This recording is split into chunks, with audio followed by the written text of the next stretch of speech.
Oh boy. Oh boy. Oh boy. Ladies and gentlemen, without further ado, I present to you Live with Wolfman. What's up, everybody? I'm Jacob Wolfman. You're watching Live with Wolfman. This is a show about all the things that I'm interested in and all the things that you're interested in. Sometimes we talk about some video stuff, some photo stuff, some social media stuff. But a lot of the times we're just focused in the martial arts world. Yesterday we had a great discussion about point fighting. The day before we had another great discussion about tricking. We'll have discussions about forms, weapons, the world we live in, the things that you guys are interested in. So without further ado, we're going to get started with the show right now. So how the show always works, just so you know behind the scenes, I always start it off by having the guests tune in a few minutes before it's actually showtime. And today I got caught up. I was a little too excited and I didn't do all my prep work. And so as a result, Dan is currently not visible on my computer screen. So I have to get him on here. I'm gonna do a shortcut right now because I totally screwed up the back end of the show. So let me get Dan's face. This is not the normal Live with Wolfman way to do it, but you gotta do what you gotta do sometimes. Give me 1 second. Just get him up here. Okay.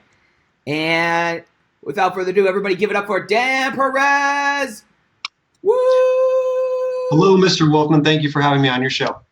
Yes, sir. Awesome. So Dan, first of all, I want you guys give some floating hearts if you can hear Dan, because I always struggle sometimes getting the audio to properly work. And I believe it's working today. So just give me some hearts so I know that it's working. Dan, if you can just tell the people a little bit about who you are. Sure. My name is Daniel Perez de Tejada. I am a martial artist turned career tricker. I have been teaching martial arts and tricking since early 2000s. And basically, I quit my day job in 2009 and have been exclusively teaching tricking ever since. Now, there's not many people in the world that can call themselves a truly professional martial arts tricker. Am I accurate in that statement? Yeah, the problem with tricking is that it's a new enough discipline that there aren't a lot of opportunities for people to turn it into a real profession and make a living off of it. So those of us who have gone that route have had to find a way to make that the case. And so a lot of the best trickers have become stunt people, which is one way to make money from tricking, performers. In my case, I have become an instructor.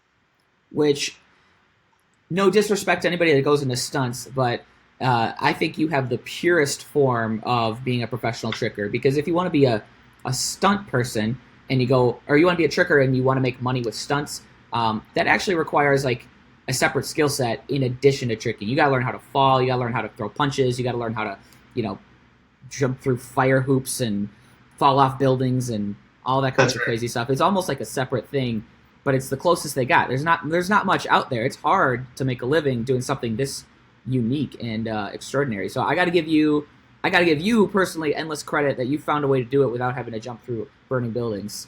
So, thank you, sir. Good job on that. Thank you. I mean, it's actually amazing. Now, a little backstory about Dan's personal life. You're married. You got a house.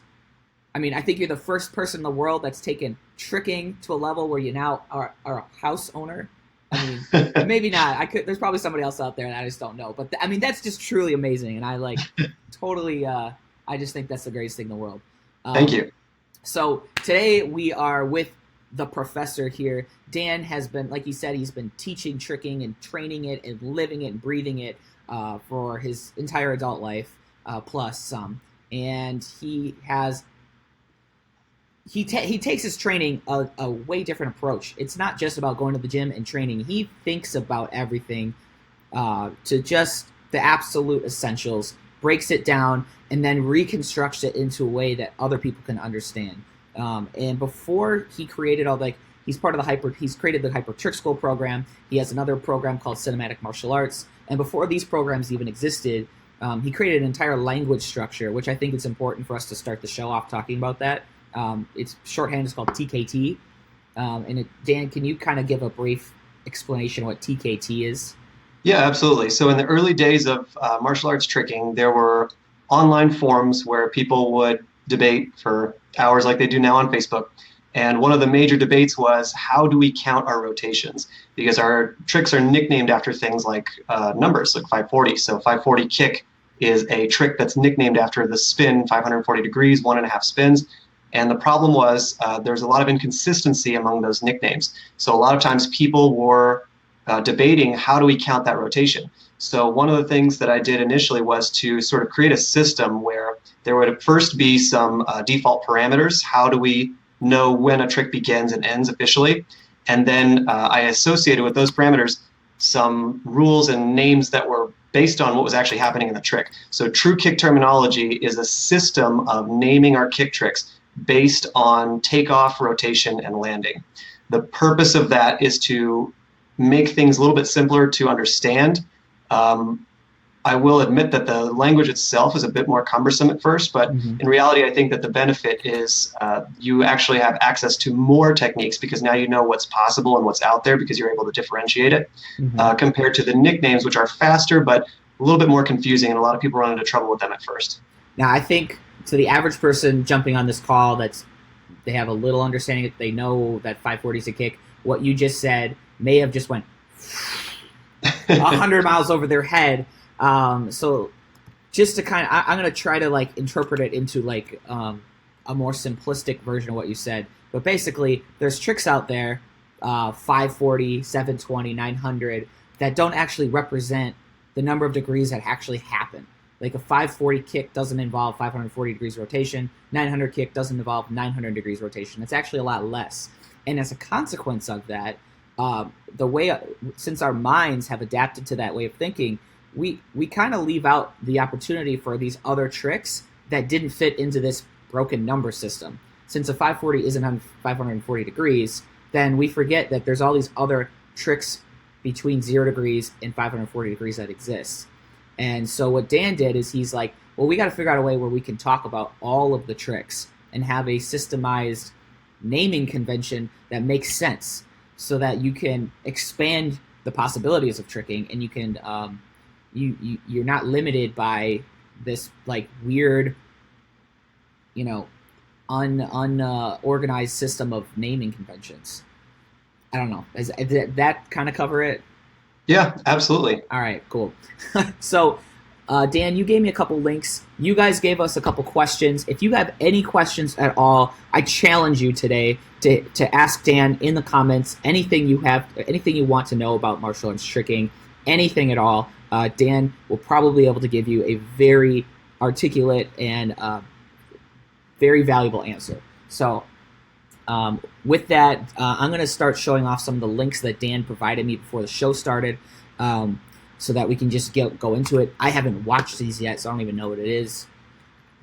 So hopefully, these are little samplers that I have clipped together from Instagram posts that I've made, and I have made those posts with the intent of sort of highlighting some aspect of what it is that I do professionally. So it kind of just helps people get a better handle on tricking the way I see it. Cool. All right, so Dan, people are watching right now. Can you explain a little bit about what they're looking at in particular? I will need to be able to see exactly what you see. You can't see it? No, I can't see it. Oh, well, that's a problem. I'm sorry. Let me fix that. Do you see my screen at all? I do not. Oh, well, that's a problem too. Let's fix that again. Hold on.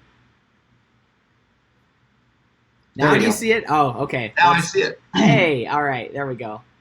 Back to it? So this is a short demo of just some of the skills that are found in the Hyper Trick School program. I wanted to give people an idea because we sometimes get a lot of questions, what will I learn from training this program? So here I'm just sort of sampling some invert techniques as well as some vertical techniques, and it just gives you an idea of what's to be found in a program for learning tricking. So I wanted to include some very basic stuff, some slightly more advanced stuff. There are some things that are supposed to look a little bit different than the way you've probably seen them, but long and short of it is that this program is for learning tricking from the ground up, and that includes some skills that you might expect to find as well as some that you would not expect to find. So earlier in the show, when the show is starting, I mentioned that you have this philosophy that you can learn tricking without falling. Correct. And you also have made the claim to me before that you don't fall. Yes. I try to maintain a crash ratio of 0 or less crashes per session. That's unheard of. Like, seriously, that's unheard of. Everyone that's ever tried tricking before involves going to the gym, throwing themselves in the air, and getting a little bit hurt, and then eventually walking away with a couple bruises or something, or a sprained this or sprained that. You know? Yeah, and myself included in that list initially when I started. When I first got into tricking, it was like that for me too. And I really don't recommend that approach, by the way. Well, that seems to be the only approach that everyone knows. How do you not fall? Great question. So this essentially comes down to an entirely different strategy. It's a different strategic approach. Think back to Aesop's fables here, the tortoise and the hare.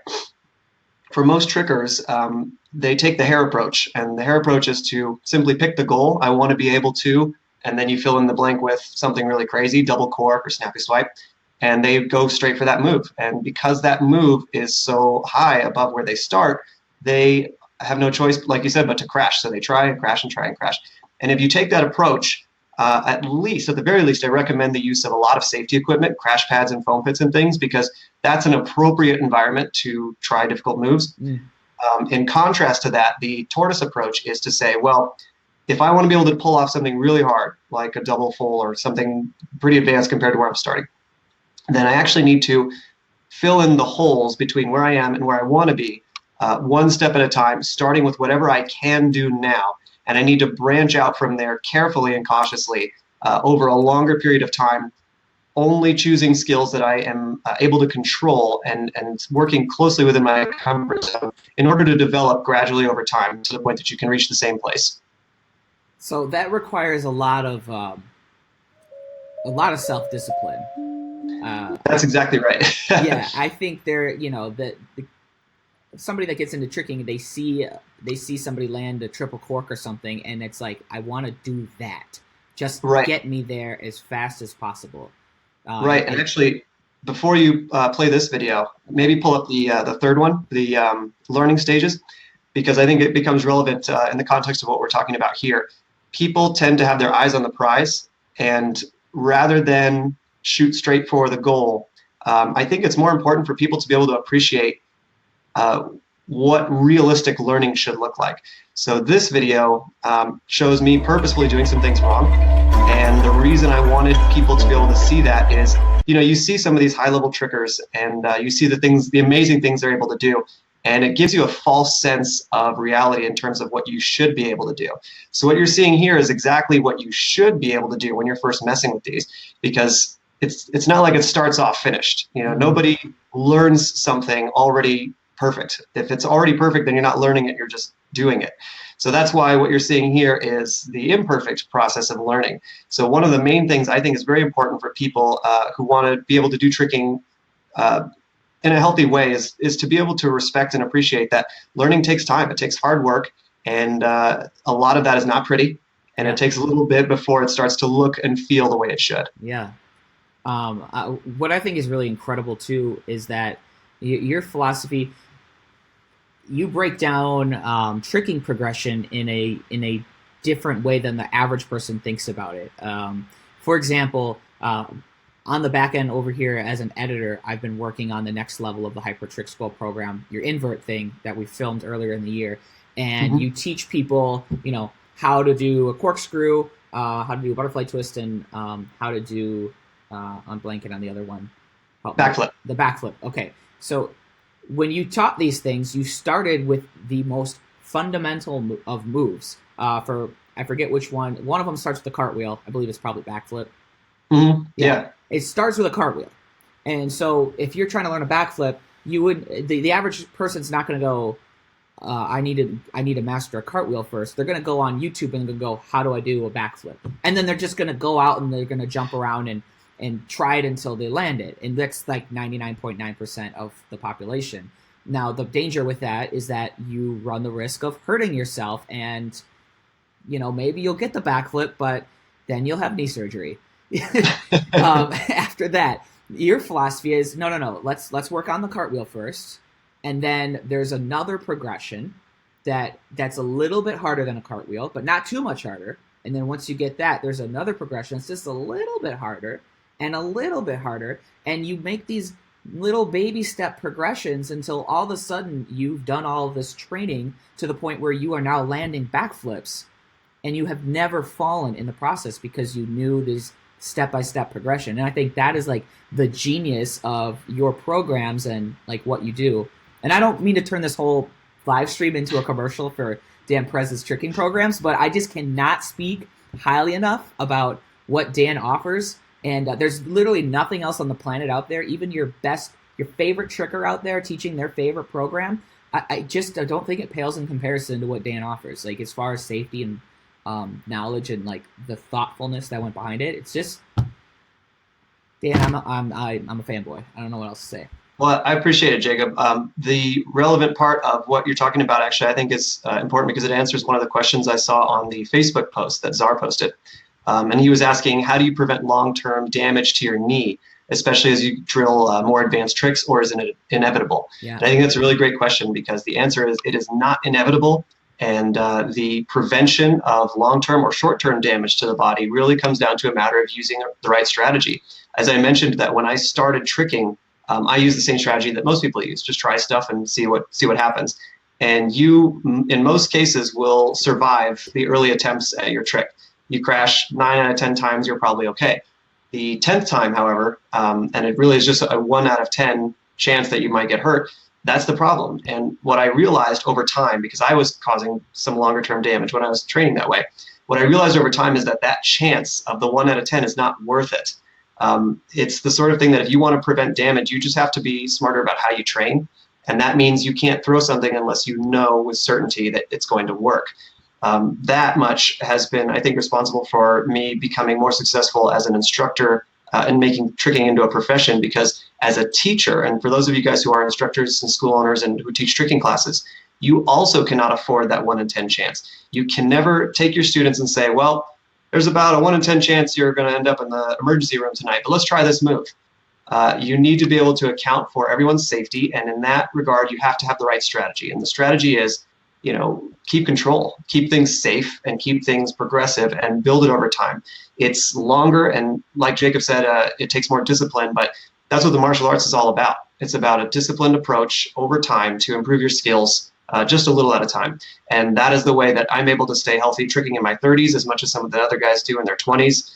And I plan to keep on doing this for the foreseeable future. I don't have any plans to stop. So it really comes down to being smart about how you do it and having the right information to guide you so that you don't jeopardize yourself. So I got a question. I'm sure some people are asking this right now. Okay, Dan, can you give me a couple tips? Like, what can I be doing right now to get started? Maybe I just don't have the program, but I'm going to go and train in I just want to go out in the backyard right now and start training. What can I do to safely do this? Okay, great. So in this question, the context I'm getting is I at least am exposed to tricking and I want to improve, but I'm not exactly sure how to do it the way you're saying. Yeah. Here is a great answer that I can give you. The magic key to progression is in combinations. Instead of saying, I can do this move and therefore I'm going to try the next move up, take that move and do combos with it. Combo into that move, out of that move, using everything you know, stuff that you can already do, and try to put yourself in as many unfamiliar connections together with the move that you're trying to train as possible. Because one thing we don't account for is the perceived difficulty of your move.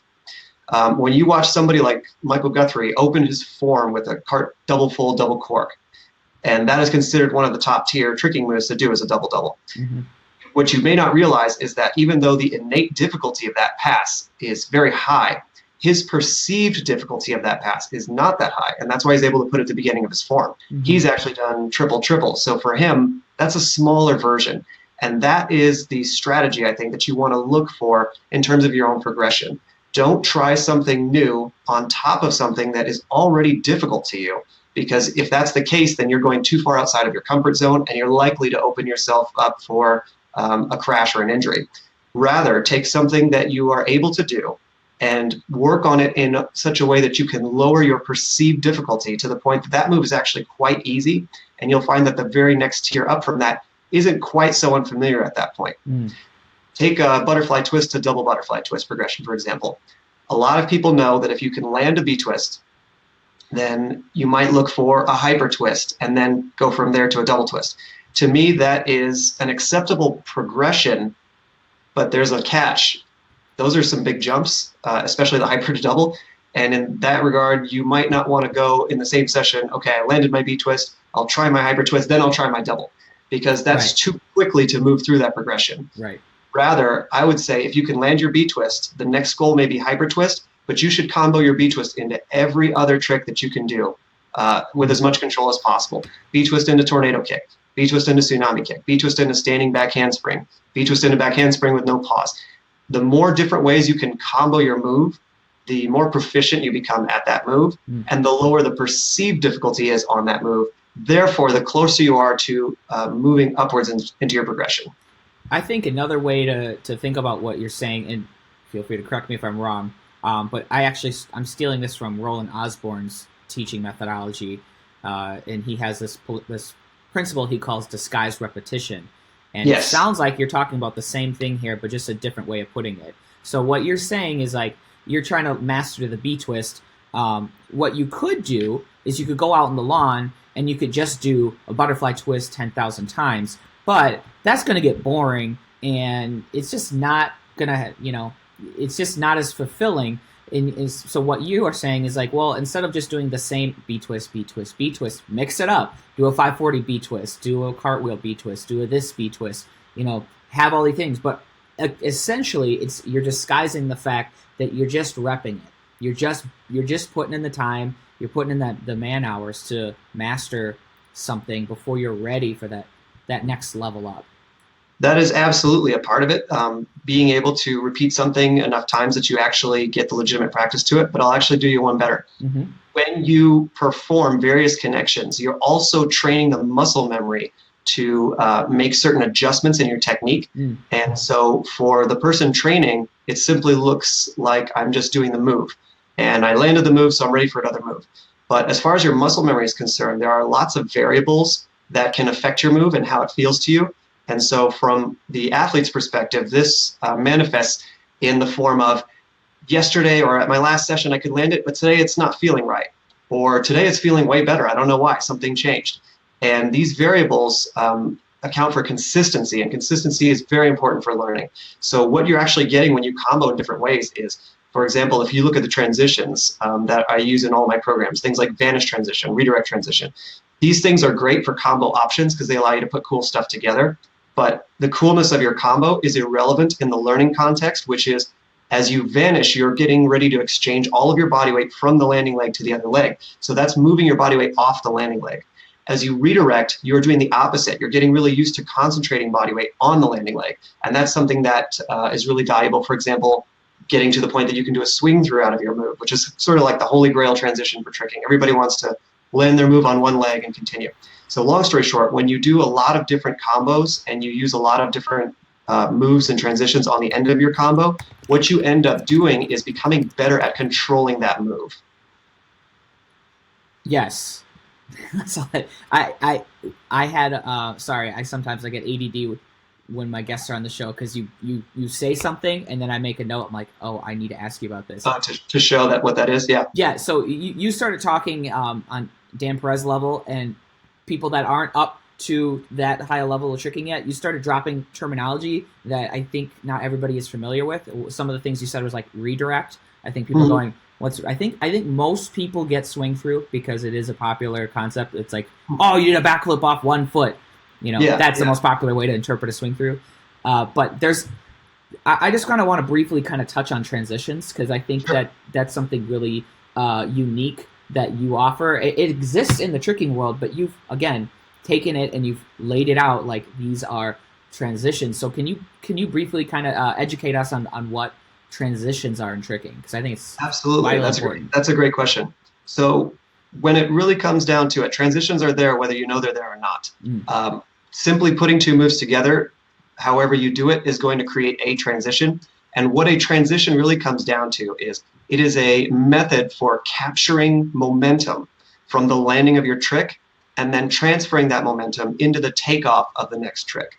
So it comes down to control. It comes down to being able to build and utilize momentum. And it's really the reason we're able to push a lot further into the limits of the human body than what would otherwise be acceptable if we were to do it with no momentum and no transition.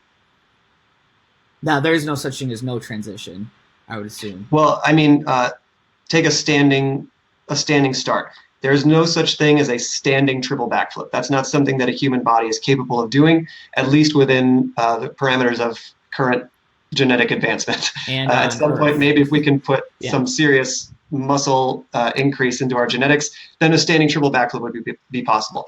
However, until that point, triple backflip is impossible unless you can power up the human body. And you can power up the human body by using something like a trampoline or by using momentum, which would be built from a transition. So, for example, a run into a round-off setup into a triple backflip. That is something that's possible. But were it not for the capture of that momentum and utilization of that momentum, the triple backflip would be considered an impossible technique. So do you think that right now we're describing transitions as a power-up, a power momentum builder? So if once you get to the higher level tricks, do you think that it's important to master these transitions in order to build up enough energy so that you can actually get to that high level thing? Are you like, you got to start a combo and work your way up? Is that what you're kind of telling me? I mean, maybe I'm kind of being silly here, because to you you're like, well, duh. But I'm just trying to come at it from somebody that's new and trying to think of these concepts for the first time. Yeah, that's a great question. No, transitions are something that I recommend people start working with immediately when they get into tricking. And kind of what you're seeing here in this video is a couple of demos of transitions using simple tricks, tornadoes and tsunamis, normal stuff. I recommend people start working with these immediately, because everybody will inevitably want the option to be able to power up and do harder moves. And so it's part of that tricking journey I discussed, where the tortoise approach, it takes you a long time to get there. But if you can start off learning how to connect things with low or no momentum, then as you become more proficient, more coordinated, and better balanced, you can perform those transitions with more proficiency, and you can then build and utilize greater volumes of momentum, and thus unlocking harder tricks. Cool. And for those of you guys that are watching this video, just FYI, this is called the Hyper Trick School Glossary. It's free on YouTube. Dan obviously taught the whole thing, but I edited it. So I did something really cool on here. If you guys are interested and you go on this on the computer browser that has YouTube annotations, I have it all bookmarked here. So you can just jump from different elements of tricking. You want to learn invert terminology, you click the inverts, etc. You can also, if you download the Hyper Training Lab app, you can go right on your phone and you can just have access to these terms. Because I do think it's important to know the terms so that you know how to train and what to train. Can I add on to that as well? Of course. For those of you guys who have been on the show since we started, when we had that previous conversation about true kick terminology, part of that involves some names that are used in my systems that are different from what the general tricking community uses. And so what I usually recommend to people who are using my material is the reason for these extra names is to help keep everything consistent within my programs. And I do believe that it is more consistent than what's out there otherwise, but that opinion is not necessarily true amongst everyone. And so I recommend you learn these names, but also see what the general tricking community has to say about these names when you're interacting with the general tricking community. Because a lot of times they'll disagree and say, well, I call that something else. Right. And I find that as long as you conduct yourself with humility and respect, you can say, what do you call this movement? And you can perform any one of these movements. And if they have a different name than the one I'm using, then you can use that. It's really not so much about the names as much as understanding the difference between the movements. Yeah, exactly. It's more important to understand what you're teaching, and you have to give a name to these things. You got to understand the principles. You could call it a, flying monkey spin, which is probably a name that already exists, but doesn't. The name isn't important. It's what you're teaching is what's important. You just use the names as a way to describe. So we got some more questions here. Yep. Another question that was asked by Rob Ackerman, he said, how do you get over plateaus or struggling to make progress in your tricks? That's an excellent question, and I actually get this quite frequently from people. And the answer is, if you are reaching a plateau or you're struggling to make progress, that is a dead giveaway that what you're going for is too far outside of your comfort zone. So this is the other side of the coin of the hair approach, where you want to move and you aren't able to get it. However, you aren't injuring yourself, you just aren't able to get it. So to me, it's a better case scenario, but it still means the same thing. It means you are not training the correct things. So I'll say that I've been tricking an average of at least 3 times a week since I started, so almost 20 years of that, and I still make progress with every single session. The way that I'm able to do that is just by having a better idea of what I should be training. So if you are plateauing or you're struggling to make progress, then it sounds to me like what you're running into is you're training the wrong thing. Think more along the lines of, what could I combo that I've never comboed? What could I put on the end of my trick or the beginning of my trick that I've never tried before to lower my perceived difficulty of that trick and therefore make me more eligible to reach another trick? So I recommend, most people are looking up. What's the next move up that I can learn? If you have trouble going up, look down. What's something smaller that I may have skipped? What's something small that I could maybe add on to what I'm doing before I try that next move? And if you come across the right answers there, what you'll find is you are able to make progress just fine. It's just that the higher up you go, the harder that becomes. So the more small stuff you have to go back and retrace your steps for. That's awesome. So don't think up, think down if you want to move up. Yeah, exactly. Counterintuitive, but it works. We got another question here from Eric Day. Dan, since you're a professional tricking instructor, would you say that there is a proper technique and a right and wrong way to execute a trick?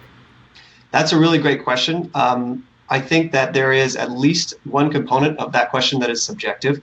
To me, there are no wrong tricks. There are just other tricks. And when it comes down to the learning aspect, I always tell people, try to perform this movement. My goal is always to get somebody to learn something successfully and safely. But beyond that, I think one of the great things about tricking as a discipline is that it does leave some room for interpretation on the execution and the aesthetics. I think we can all agree that a kick that comes out low, below the waist maybe, or with the knee bent is maybe closer. Give me 1 second. I'm going to let this cat out because he's going to keep me out. I got me. Excuse me.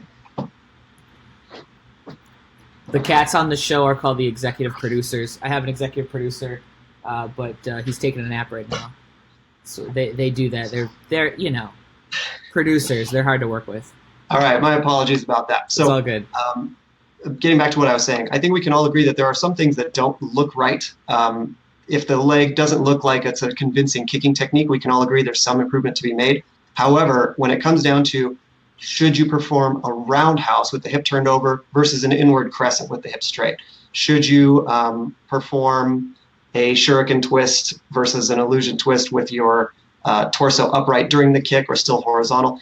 Those type of things I think are great to leave to the interpretation of the performer. So I always go for the information being complete, as in your move needs to have these pieces first. Yeah. And then if the person, my student, is able to perform the move successfully, if they're able to land it and they're in control of it, I always tell them, well, hey, there's a range of options where you can perform this one way or another, and I hope you choose the one that you like the most. All right. Very politically correct answer there.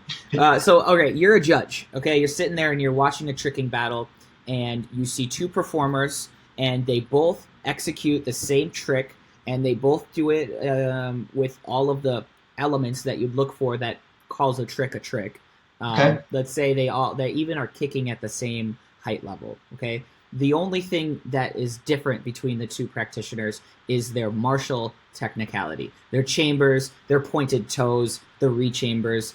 How much of an influence does that play in your judging? That's a great question. When I'm judging a tricking contest, I try to keep track of every variable that I can. So that includes difficulty, that includes variety, that includes control, and that includes execution. So it sounds like in this scenario, I'm judging 2 competitors who have equal everything else, and the only thing that has changed is execution. To make sure I understand your question clearly, you're saying that both have equal proficiency in their execution. In other words, both have executed it very proficiently. Is that right?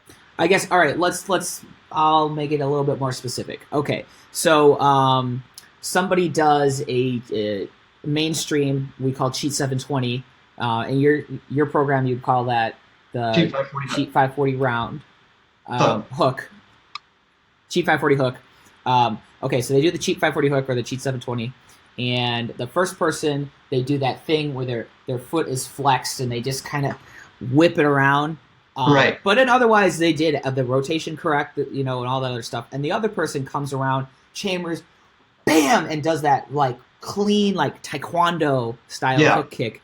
How much is that going to impact your judging?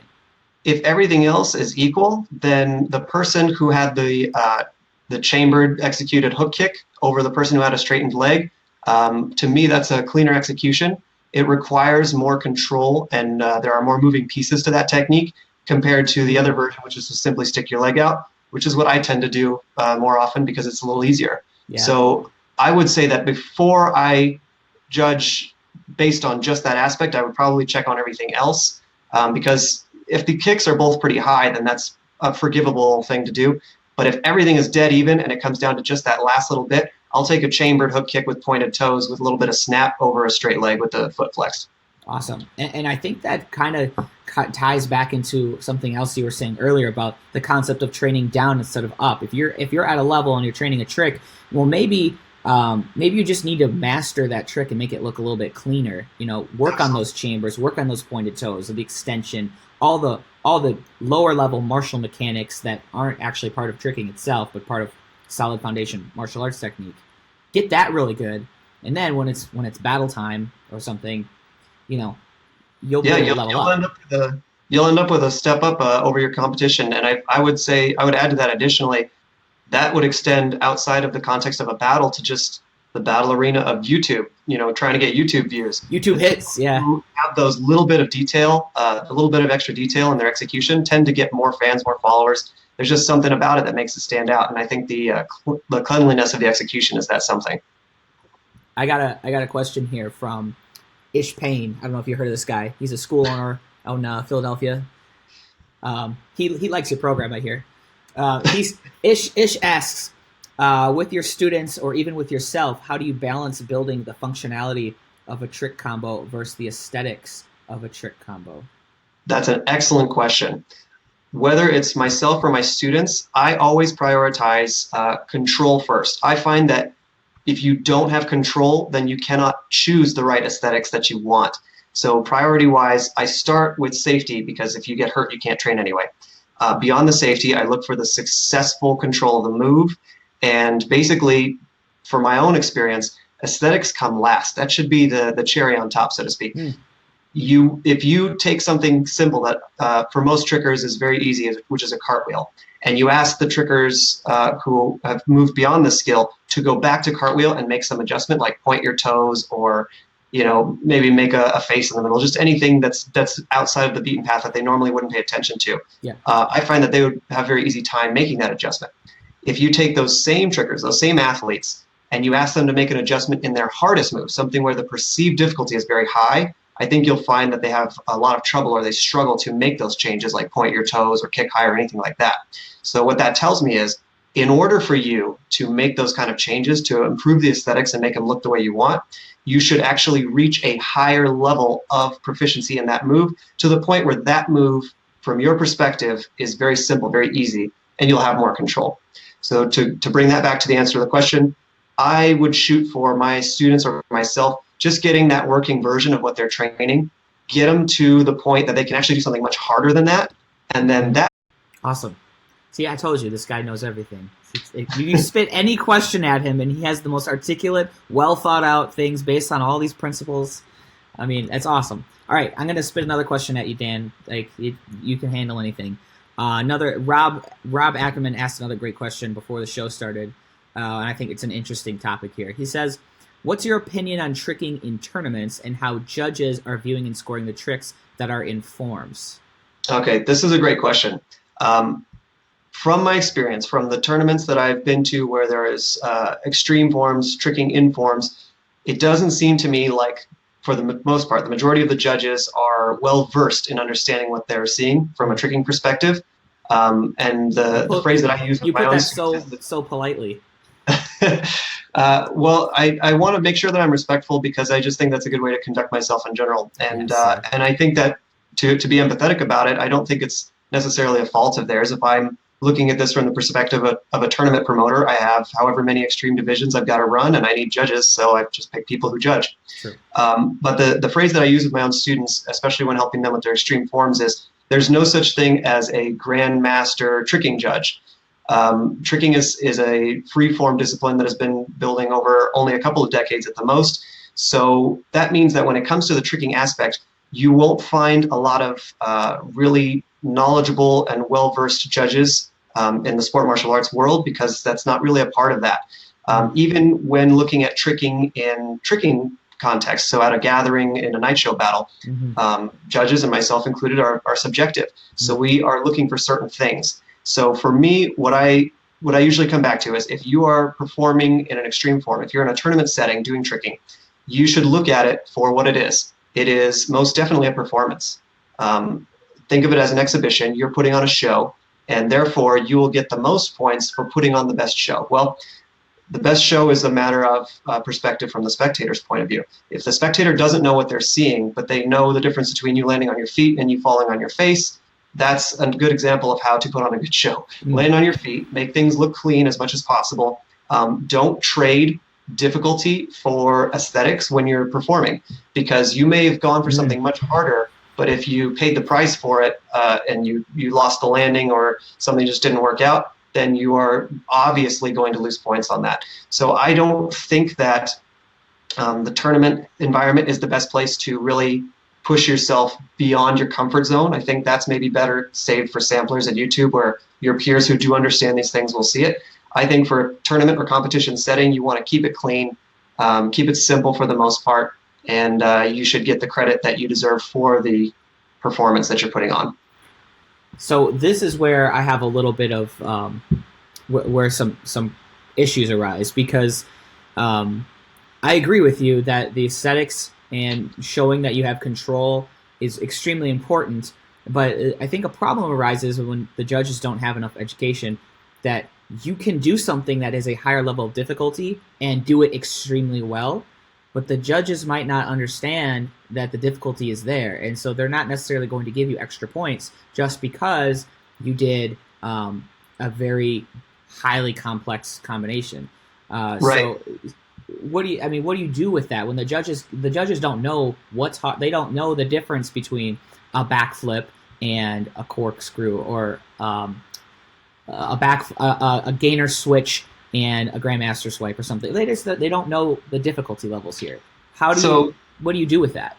So this I think gets into part two of Rob's question, and that is the difference between the status quo, which is how things are now, and where things should go. So where things are now, I've already answered. However, where things should go, I think that, especially if we are going to continue to have acrobatics and tricking in these competitive environments, then I think you're right. I think there is some need for the judging to improve. On the one hand, we have these competitors who are pushing each other to expand and adapt and evolve. The judging, on the other hand, has not had to do that. I've been in several situations where the judges just look at each other and say, whatever is going on, just stick with the basics. Whatever you know for martial arts, just judge them on that. Yeah. And that sort of mentality, while appropriate for the status quo, completely invalidates things for the competitor, because they have no incentive to go outside of their comfort zone or to pull off something harder, or like you said, they might actually do it and nobody notices. So for that reason, I would like to see an improvement. We can think of that as a challenge to sport martial arts as a whole. As an industry, they have the opportunity here to meet the demands of the competitors, to be able to rise up to the same level and say, we're going to start training our judges to the point that you actually can get credit for going outside of what's normal. And I think that in so doing, they may actually revitalize that aspect of the sport martial arts industry a little bit. Yeah. It may actually revitalize some vigor in competitors who want to receive credit for the hard work that they've done. I totally agree. Having the judges know what they're looking at is super important. Actually, we had a really interesting conversation on this show recently talking about judges and their perception. And you just you said something that reminded me of that. You said that judges oftentimes they'll just go, well, just judge based off of what you know of like martial mechanics. And I believe, I don't have any like data. This is just me expressing my opinion, but I believe that this has resulted in actually a move away from some traditional mechanics, because since the judges only know to look at that, and they just see aerial maneuver as aerial maneuver, they don't know the difference. They go, you get points because you did a flip, but I don't know if it's a good flip or not. But you didn't do your side kick right, so I'm going to take points away. So you're actually decentivized to show basic kicks and basic strikes, because the judges are going to be way more critical of your basics, and they'll be less critical of your flips. They'll just be like, did you land it? And it is kind of like this backwards situation of like you're moving away from martial arts in order to win the martial arts tournament, and it's right. It's kind of weird. It creates a little bit of a negative feedback loop, and I think there's just some opportunity, some room for growth there for sure. Yeah, we'll leave it at that. We'll focus more on the trick stuff. We had another question in here. Where was that question? Zach asks, if you're already injured, but a minor injury, what is your advice for getting back on track? Do you follow the time off theory or the work around it theory? That's a really great question. My answer would be sort of a combination of both, because there is an appropriate and inappropriate way to work around an injury, in my opinion. When you get injured, you should start with what's called passive recovery. That means time off where you don't do anything. And at the very least, that should be to the injured part of your body. With tricking, that means a lot of ankles, knees, and hips, because it's a lot of jumping. And that's really almost impossible to do because you need to walk, you need to navigate stairs. Things like that can be really tough. So if you do hurt your leg or your back or some integral part of your body, it's really important that you at least take a day or two for passive recovery, assuming, of course, that this is not a very serious injury, or you would have already been to see the doctor in the emergency room. Right. As far as what comes next, the next stage is active recovery, and that's where you're supposed to use that body part in a way that is healthy and encourages recovery. So I follow that template whenever I have something that's ailing me, but I also don't shy away from the work around it theory, which is, let's say I hurt my shoulder a little bit.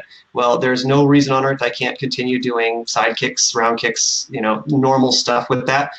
If the injury is localized in such a way, for example, maybe more of a wrist is something that's easier to do with this, that I can continue doing some things, I would say at that point you should focus your training on almost more conditioning, because for a lot of us who are really so enveloped in the tricking world, it's more than just the practice aspect. It's more than just exercise. It's our meditation. It's how we keep ourselves sane and healthy. Sure. So if that is the case and you are really finding yourself glued to the idea of I need to trick, be very generous with it, and remember that while you're hurt, the body takes compensatory measures to protect itself, which means even though only one part of your body is hurt, if you're still pushing it, using the rest of your body, you might find that you then hurt another part of your body.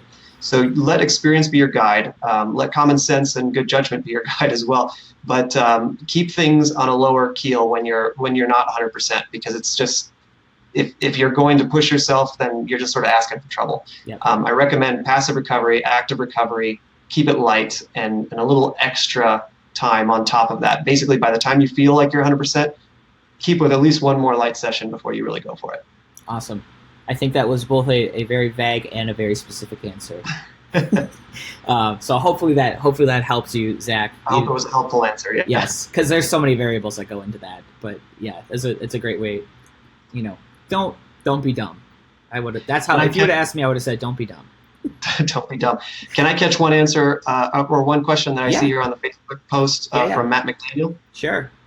So he says, my school is new to this. What's the best way to begin with tricking? That is an excellent question. When you are introducing tricking to your martial arts school, you kind of want to look at it from two perspectives. One is the experience of tricking. What is this all about? And from that side of things, you want to communicate to your students that this is a non-practical discipline. This is something that is purely for enjoyment, for aesthetics. It's just to look cool and have fun.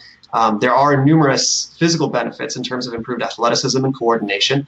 But I would say that I would introduce my students first to the concept of tricking, hey guys, this is a thing that you practice to be able to do cool moves. It helps you learn to control your body. It's something that you can do to challenge yourself forever. You'll never master this discipline fully, just like you'll never fully master the martial arts and say you're all done training it forever. Right. So let them know first about the experience. This is something you practice for fun. And then when you get into tricking, follow back to sort of the beginning of this show where we talked a little bit about the tortoise and the hare approach. Tell them, if you guys want to be able to do the coolest moves, that means you're going to have the most control to get there. And just the same way we learn in the martial arts, you don't start off with a black belt.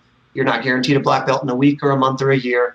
It takes time to get there. And for everybody, that time might be different. So when I'm first getting into tricking, I first give them the expectation that this is a cool thing that's going to take time to learn. And then I start with the very smallest pieces. Yeah.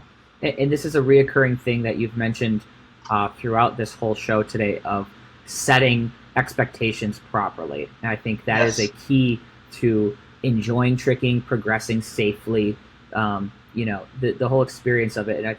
And it sounds like it's like a core of your philosophical take on how you should be training tricking is set your standards appropriately so that you're not setting yourself up for failure. Exactly. Because tricking gets crazy. It gets absolutely crazy. And if you're just focusing on the craziest end of it before you worry about the baby steps, you're not going to be happy. It's going to be a frustrating road or a dangerous road. And to be realistic about it too, I would say that there are some people who totally ignore that advice, who go straight for the top and go and push themselves straight to the limit. True. And out of the people who do that, a very small percentage end up becoming these breakout superstars. True. Absolutely true. Yeah, and I think that also ties back to what you were talking about at the beginning of the show, which is that tricking has this reputation for being this extreme action sport, danger-filled, daredevil sort of thing, where if you're really crazy and really good and really young and really healthy, you'll be able to do amazing things. Yeah. And I think as long as all of those things are true about you, that might be the case. But the reality is that most of us are not exceptionally talented. Most of us are not extremely young and healthy and crazy and courageous and lucky. So while it's possible that some people do break through that and maybe would even feel like they're being held back with this approach, I think the vast majority of us can and should use the tortoise approach instead. Yeah, and I have a bunch of people that are popping up in my head right now that actually, it seems like at one point in their career, they'd fall into the category you just listed, where they're just phenoms. They're like, ignore all advice, go all in, and they become superstars. But then they crash because they suffer a severe injury because of their philosophy. I've seen it happen so many times. People blow out their knees and their ankles, and then they quit tricking. They're done at age 21 because they already maxed out their body, and they're just fried. And a few of them fall into the category of end up sending me a message on Facebook, what should I do? And my answer is always, I'm sure it was fun while it lasted, but welcome to my approach instead. Right. And that's the way that you'll inevitably have to do it. I mean, I don't see anybody aging gracefully with the idea that if they just launch themselves in the air and spin until they hit the ground, that they'll be able to continue tricking that way. So at a certain point, I think we all come back to this approach. Yeah. So you can follow Dan's approach of being like a classically trained musician, or you can be a rock star. And one's going to last longer than the other. One might have a little bit more action pack in the beginning. I don't know. Okay. Anyhow, Jerry's got a question. Okay. He would like to know, I would like to host a beginner or intermediate trick battle. What's the easiest format to run, and how can we keep them safe? Great question. When it comes to introducing people, beginners, intermediates, and having trick battles, I think the best idea is, because they're still new, to give them more structure. I recommend for beginners rounds, because it gives them some idea of when they're supposed to go and whose turn it is. And it may not make for quite as exciting a battle compared to what you might have seen on YouTube with things that have the high majority of hits, but it is something that's a little bit safer, and it does create those expectations the way that they should be. So I might even go so far as to rehearse a battle if I have beginners, and not to take the competition aspect out of it. I might do it separately. So with one team, even during the same class, you could do this. You could say, all right, you guys are a team, you go to this side of the room, you guys are a team, you go to this side of the room, and then give each team a few minutes to start preparing their passes. They can talk to each other about what they want to do. Then as the instructor, I would go over and say, all right, let me see what you guys are working on. You guys are going to be the ones who go first, so let me see your opening pass. here's some suggestions, maybe you go and then you go. As long as everybody knows almost more so like a show performance, what they're supposed to be doing, you can still have the competitive battle atmosphere, but I recommend the structure initially. And it's not until these guys reach higher, more advanced levels where they've racked up some experience that they will sort of be more intuitive with a free-form battle where you can set a time limit and say, hey, anything goes, don't run into each other. Because that's what happens at the highest levels. But those guys have had lots of practice at this. Those guys have spent hours and hours and hours in a gym doing this exact thing, not necessarily battling under a time limit, but they do that in their session. Somebody goes, and then as soon as their pass is wrapped up, somebody else starts going. So that's my recommendation, is start them off slowly with structure and help guide them to the point that they can sort of learn that as their own skill. For sure. And my answer to that question, not that I'm the tricking expert here, but if you are interested in kind of getting a grasp of how beginner and intermediate tricking works, go ahead and participate in hyper games. Go to one of those the trick battles that they have. We have them a couple of times a year at various tournaments, aka Amerikick, Capital Classics, and you can kind of get to see what it looks like. You can see these beginner kids getting out there and taking turns, and it can be a lot of fun. You know, if you make it fun, it's fun. So there's a couple of those on YouTube, right, that they can check out. Yeah. Too. Oh, okay. I guess instead of traveling halfway across the country, you could go on YouTube and watch them. I guess valid point.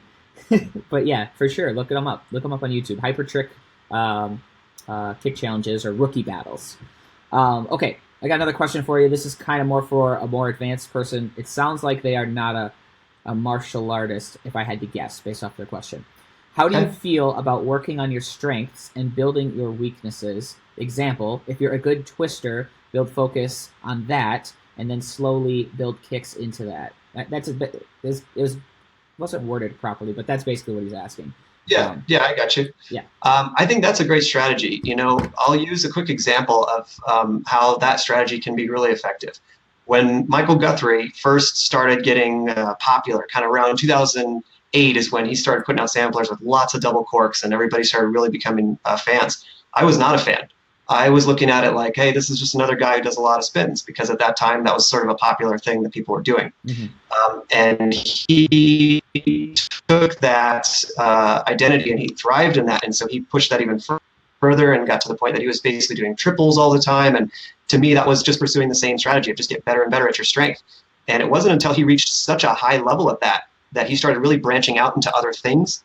And it was at that point that I became a fan, because once he had reached such a high level of proficiency in only one category, he was able to reach proficiency in other categories at light speed. And it was quite impressive, because at first I'm going, oh, this guy's not so special, he just twists. And then I'm going, yeah, he's not so special, he's really good at twists. And then I'm going, oh my gosh, he got way better than me at everything else really fast. Yeah. So I do think there's something to be said for improving your strengths quite significantly before you branch out. It isn't the approach that I personally use because of how much of a fan I am of the Tortoise Approach. I just tend to try a little bit of everything all the time. And part of that is that I enjoy that as an experience for myself, for my own training. But for some people who take the opposite approach, get really good at one thing and then branch out, I think that has come in really handy, and it's been really successful for some people. Mikhail Mantis is another person who comes to mind. If you don't know who that is, he is a world record tie/holder on the vert axis. He's one of the only guys to do in-air real 1260s, which are 3.5 spins. He's done them with round and hook, which is, I believe, to him. Yeah, so this guy got really good at vert, and then he branched into inverts a little bit, and he got his double V-twist down really easy, his cart double fulls and all that stuff. So I think that strategy can be really effective. Awesome. Great. And you know, I have a basic philosophy too. My philosophy is, it's not tricking. Actually, I think I stole this from Prince Johnson again. It's not tricking if you're not having fun. So you gotta have fun with it. And if you're just struggling with it and it's just like it feels like a chore, just quit. There's other things to do in life, you know. Just go have fun. Or try something else that makes it more fun to you. Okay, fine. Dan wants to keep you tricking. He wants everyone tricking. Yeah, just have fun. I do agree the tricking doesn't have to be for everybody, but I agree wholeheartedly with you that it should be fun. If you're not having fun with it, change something up. Sure, for sure. Next question here. Now, I limit the show to an hour. We're already an hour and 5 over, so I'm going to do this as the last question, and then we got to wrap it up. But thank you guys, everybody, for tuning in. It's been an awesome show. How do you decide how many sessions to do a week? I usually train twice a week. but I'm trying to push that up to 3 or 4 times a week. So let's say I'm a little sore and fatigued from the last session. Should I take a break? Should I do another session and hope that my body will get used to the extra training? In this situation, I usually try to do a little lighter session with more easy perception moves. Do you have any thoughts and advice? That's an awesome question too. Let your body be your guide. Your body will give you that feedback. If you're training too much and everything starts to ache and you don't feel like you can do anything when you get to your session, if you struggle to do what's normally easy to you, that's a dead giveaway that you should refine your approach. I've had throughout my life lots of changes, and sometimes it changes with the seasons based on availability, what I have access to in terms of facilities, trampoline facility, plyo floors, grass. Go by how your body feels. It's a good idea to give your body at least some reprieve, but you can also go by how much time you spend. I know people who trick every day as long as they keep it to a shorter time limit and to a lower intensity level. So if you're currently doing 2 and you want to get to 3, ask yourself, what is it that is preventing 3? Are you finding yourself to be really sore? And if that's the case, can you tone down the time limit that you set for your normal sessions? Maybe change the surface. Maybe if you want 3 sessions, you do 2 plyo and only 1 grass. Or maybe if you're already doing 2 plyo, maybe one of those becomes a trampoline session or a foam pit session. But change the intensity by changing the time limit, changing the types of tricks you work on. And then finally, if you want to increase the number of sessions that you do for tricking, there's a saying that I heard that I like a lot, which is there's no such thing as overtraining, there's only under recovery. And that tells you that there's always an opportunity to spend more time conditioning, stretching, foam rolling, or getting a massage if you can, anything that you can do to sort of rehabilitate the body. So the short answer is listen to your body. If it's telling you too much, back off. But if you want to get more in, just kind of see about being smart about that and see what you can do. Awesome. All right, Dan, I think we're going to have to stop taking questions at this point. We only get to do an hour a day. Hour flew by really fast. I want to thank you for being on the show today. You've helped a lot of people, and it's always awesome getting to listen to your insight and the chance to hang out with you and talk to you. Thank you, everybody else, you guys that jumped on the feed and participating. Today was a really, really thought-provoking and highly engaging talk today. So it was great. I had a lot of fun. Dan, how could people, if they want to learn more about tricking through the Dan Perez world, what can they do? So if you want to keep up with me, I have a sort of blanket site that covers all of my programs. It's called teachmetricking.com. It's just a landing page. You can go to Hyper Trick School. It can go to Cinematic Martial Arts, my other program. It can go to a site I have called Trick Doctor, where I build custom tutorials for you based on what you're working on.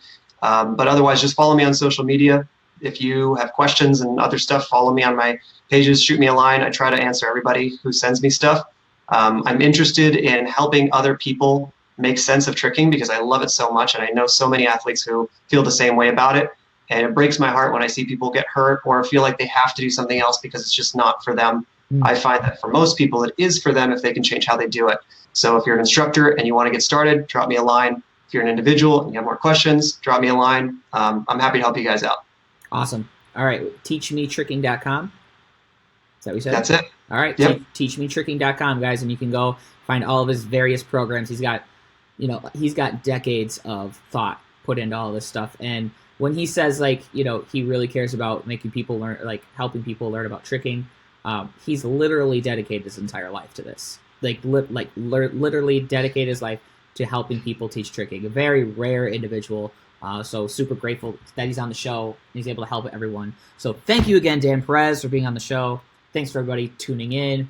Shout out to all my Wolf Pack that tunes in on every episode. We go Monday through Friday, an hour a day. And this is episode number 27, I think. Starting to lose count at this point. Jeez, man, you're killing it. Yeah, tomorrow on the show we got Jackson Rudolph, so you don't want to miss that. And if you guys haven't yet, turn the notifications on so you check the next episode. Join the Live with Wolfman Facebook group and hit up Dan. All right, we're out. See you tomorrow. Peace.